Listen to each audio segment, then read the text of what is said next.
Good morning, children of class 11. And I think you have enjoyed the poem The Dolphins.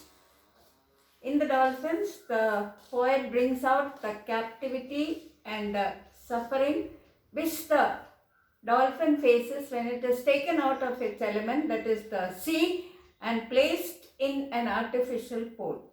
Now, last year you studied a poem after Blenheim. It is an anti-war poem. So, uh, today also we will study a poem which is anti-war. Anti-war means against the war.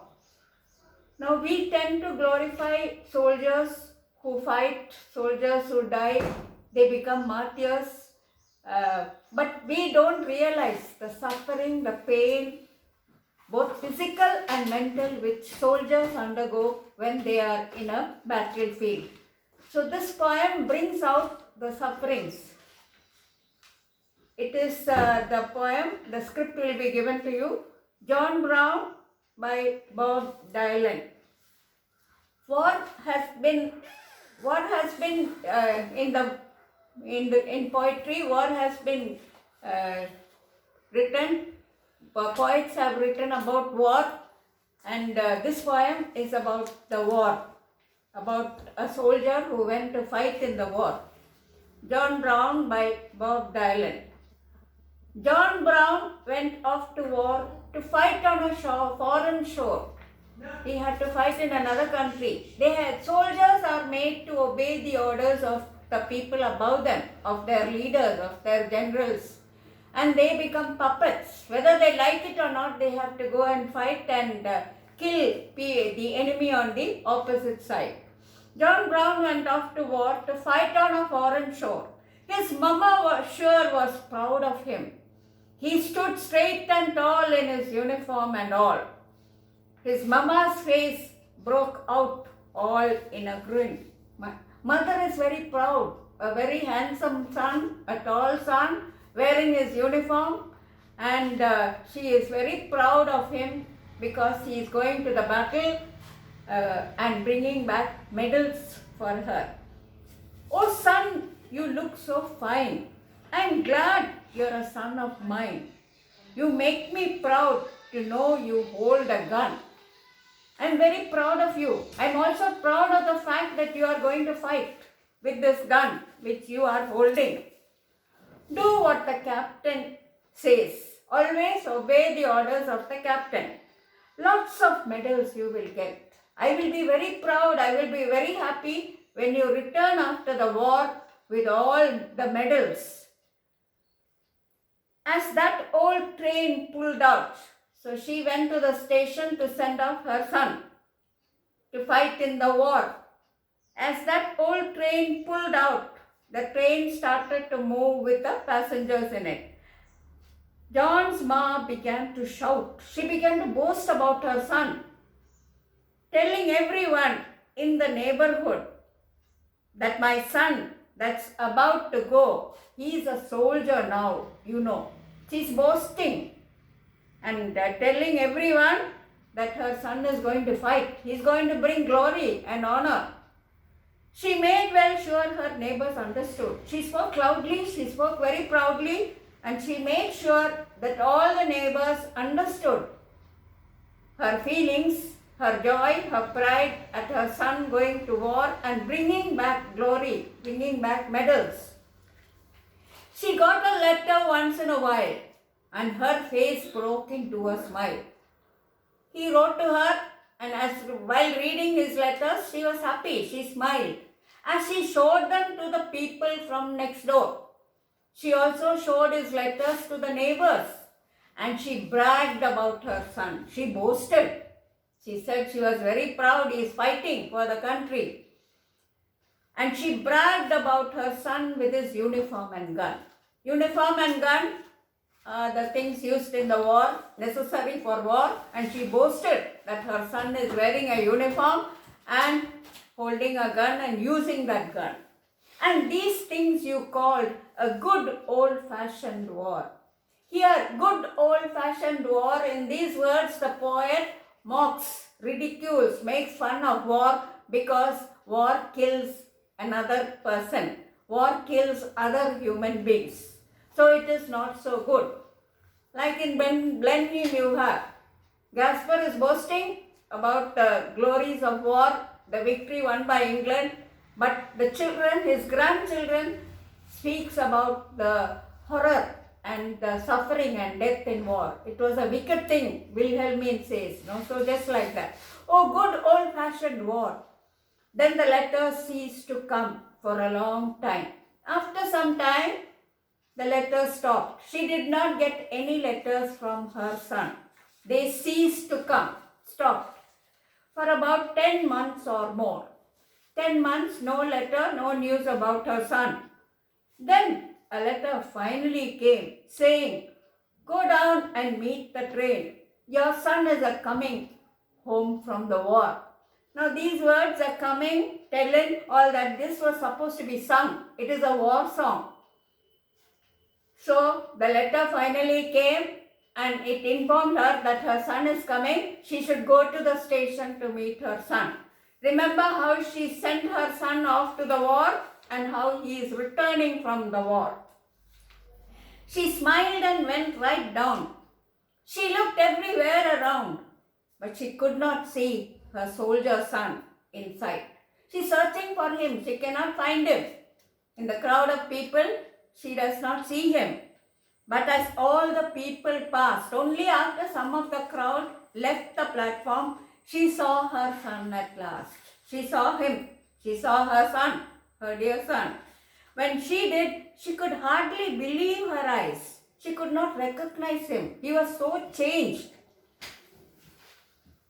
Oh, his face was all shot up and his hand was all blown off. His face was all damaged, wounded, destroyed. Even his hands were blown off by the cannon. And he wore a metal brace around his waist. He could not walk without support. So he was wounded and disfigured in the war. He whispered kind of slow. He cannot even talk properly. In a voice she did not know. She could not recognize his voice also. She cannot speak. So he is physically disturbed as well as mentally distressed. Physically means his face is all damaged, wounded. So that is why he cannot speak. Mentally because of the suffering and the distress, the sadness which he underwent in the battlefield. He whispered kind of slow in a voice she did not know, while she couldn't even recognize his face. She could not recognize him. She had sent him so happily, brave, handsome, strong, wearing his uniform, proud of him. Now this is the condition that he comes back after the war. Oh Lord, not even recognize his face. She's shocked. She says, "Oh Lord, not even recognize his face. I cannot realize that this is my son. Oh, tell me, my darling son. Pray tell me what they have done. What happened? How did you come to such a condition? How is it that you come to be this way? All wounded up, cannot walk straight, crippled, hands blown off, face all destroyed and damaged. How did you come by to be this way? What happened?" He tried his best to talk, but his mouth could hardly move. He cannot even speak because his face is so destroyed and damaged by the cannonball. And the mother had to turn her face away. The happy, proud mother is now sad. She cannot even look at the son because he is so badly wounded in the war. She began to tremble, she began to shake. "Don't you remember, Ma, when I went off to war?" So the boy reminds her. Now this is a kind of dialogue between the mother and the son. That is a form of poetry. "Don't you remember, Ma, when I went off to war? You thought it was the best thing I could do. You remember how you sent me off to the battlefield, so proud, so happy, and you thought that this was the best thing that could happen to me. I was on the battlefield. You were home acting proud. You don't know the reality of war." Just like Gaspar, the children knew the reality of war. But here, the mother does not know the reality of war. She is only thinking about the medals that he will bring back, the glory and honor that he will bring back, and how bravely he is going to fight. I was on the battleground, you were home acting proud. You were very proud of me, but I was there. I know the reality of war. I understand the suffering. You wasn't there standing in my shoes. You were not in my place. If you were in my place, if you were a soldier and if you were on the battlefield, you will also realize the suffering, the pain, the oppression that soldiers undergo when they fight. Oh, and I thought when I was there, God, what am I doing here? I'm trying to kill somebody or die trying. Now, John Brown, the soldier son, is standing in front of the enemy, but he is not able to shoot at the enemy. He is not able to kill the enemy because at that moment he realized that the enemy was another human being just like him. And how could he kill him? He did not have the courage to fire and kill him. In that moment, the enemy shot and he was wounded. But the thing that scared me most was when my enemy came close and I saw that his face looked just like mine. He was very close to the enemy. If he wanted, he could have killed him. But then, seeing another human being just like him, he could not kill him. He lost the nerve. He lost the courage to kill another person resembling him. That is a human being, another human being. Oh Lord, just like mine. A soldier who is just like me, who has the same face, features, hands and everything just like me. How can I kill a creature, a creation made by God?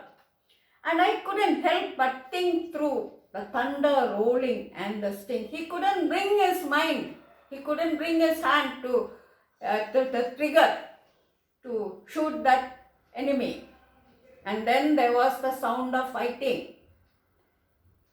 And I couldn't help but think through the thunder rolling and this thing that refers to the sound of gunfight, the cannons. That I was just a puppet in a play. He is just obeying the orders of his commander. A soldier has to do that. That is the duty of a soldier. But at that moment when he was face to face with the enemy, he realized that he was just a puppet. And he was obeying the selfish orders of his leader.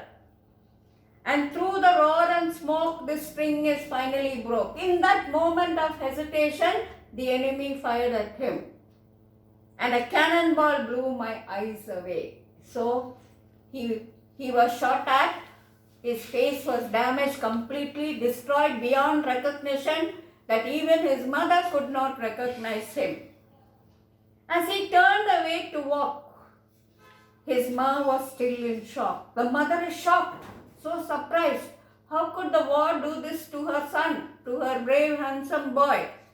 And she is shocked. As he turned to walk, so the soldier turned to walk away, his mom was still in shock. Ma is his mother. She is still shocked at seeing the metal brace that held him stand. He has a metal support. He cannot stand by himself. He needs support. So that is this metal brace which supports him and helps him to stand. But as he turned to go, as the mother turned to go, as he was about to go, he called his mother close. He asked his mother to come close. And he dropped his medals down upon her hand. He dropped his medals down into her hand. Just before he went to the war, the mother was proud of the medals that he would bring. She said she will decorate the medals on the wall. She will boast about it to her neighbors, how brave, how courageous her son was. And now, what are these medals useful to her?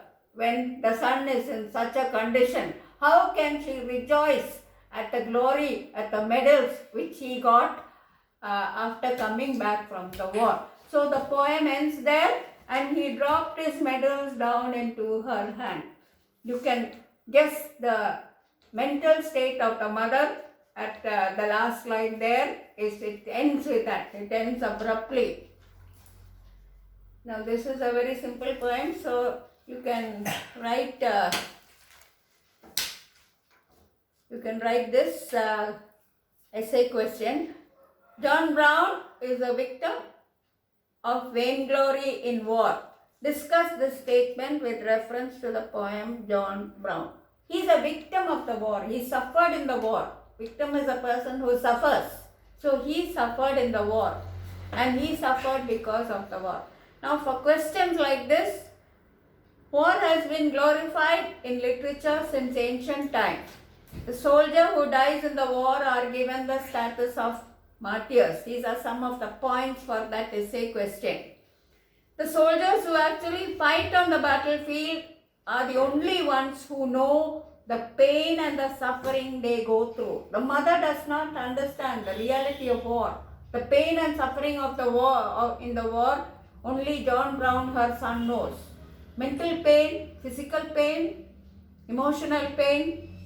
In the name of glory for one's country or ruler, young men are sent to the battlefield only to endure hardships or to get killed. Those who fight, it is for the sake of glory and medals that one man kills another man. It's because they want glory, they want honor, they want medals that one man kills another man. One human being kills another human being. And both are creations of God. Both have been created by God. Those who fight on the battlefield are just puppets in the hands of those who glorify war and warriors. Now, a soldier, it is his duty to fight. It is his duty to obey his leaders, his commanders. He has no other option. And so he says that they are just puppets.